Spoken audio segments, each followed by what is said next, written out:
Hey everyone, Aaron here. This is my 57th review on this channel, and today's review is of Welcome to the N.H.K.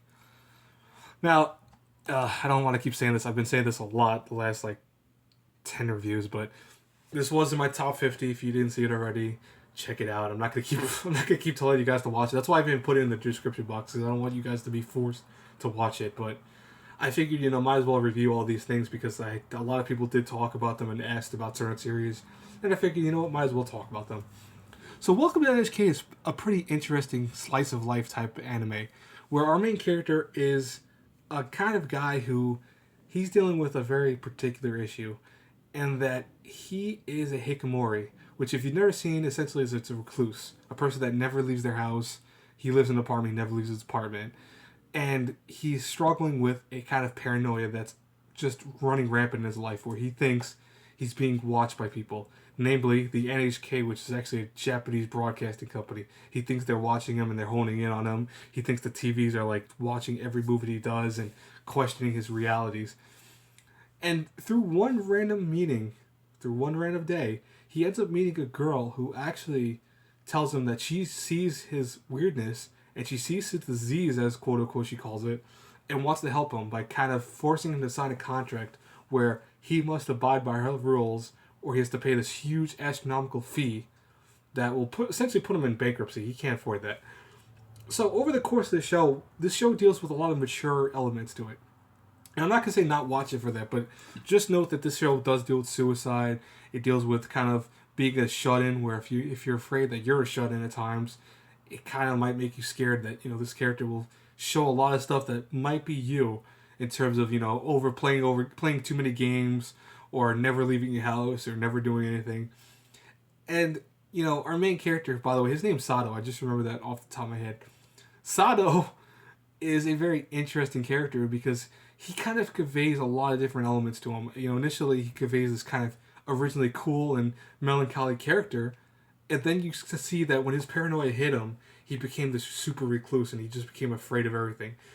And over the course of the show, again, you'll see him deal with a lot of things. You'll see him try to fulfill dreams that he's never had before. You'll see him try to go for jobs that he doesn't really want, but he just needs to get for the time being. But here's the thing that I love about the show and why I have it on my top 50. The way it's done is just phenomenal. Where you have Sato dealing with all these issues and him still trying to get through them, and his friends kind of helping him through it. He does make some friends here and there that he's never had before. Some are from friends that he doesn't remember from high school time period. But, over the course of the show, it deals a lot with these kind of just him dealing with all these issues as they pop up. Because there's a lot of random stuff that seems to pop up in Sato's life.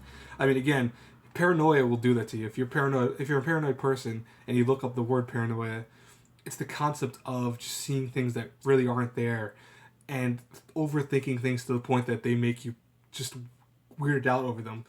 And that's what happens to Sato. You see it where he plays a video game and he starts seeing himself in that game because he's playing it so much. Or you see him when he becomes an actual workaholic, where he wonders if he's working too much or too little.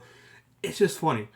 Sometimes it's conveyed to the point that it's just utter nonsense. It really is. That's my biggest flaw with the show, is that some of the stuff that does happen is just so outlandish that you can't believe it. And you find it kind of just, would that really happen in real life? No. But overall, this show is a great show. It's fun. It's really done very well. The animation is very unique. The characters don't look anything per se unique. I don't want to say them as a character designer unique, but the way the show does its kind of crazy paranoia elements and kind of just has this very talky moments, and the show doesn't really have too much action per se. That's very unique, and that's done phenomenally well. I'd say the English dub is better than the Japanese dub for this, honestly, because a lot of the kind of comments and suggestions and the way the characters talk to one another, I think is easier conveyed through us if you're watching it in English. But the Japanese dub is just fine as it is. It doesn't have any issues with it. None of the characters kind of feel awkward or weirdly voiced, which does happen. Sometimes people forget that, equally as we watch anime, if you watch anime in Japanese all the time, which I do watch a lot of subtitles and such, you have to notice that sometimes some of the voice actors don't always sound like they should be for this character or that character. And I always tell people that if you're new to the kind of sub-world, you're going to see that this animation, and sometimes, you think, oh, that voice is just Japanese, I don't see any difference in the other voices. But that is 90% of the time an issue if you don't understand it, because you will not understand that, hey, maybe his voice is not that great. Equally, when you have English dub, not everyone's a winner. I'm looking at you, main character from My School is Dead. It's not his character, probably one of the worst voice actors in terms of who he was. And, he occasionally worked, but it's just, again, it's the same concept with Japanese voice actors. You have some Japanese voice actors not fitting their role. So that's why I do say that, they're both okay at this age. They're perfectly fine.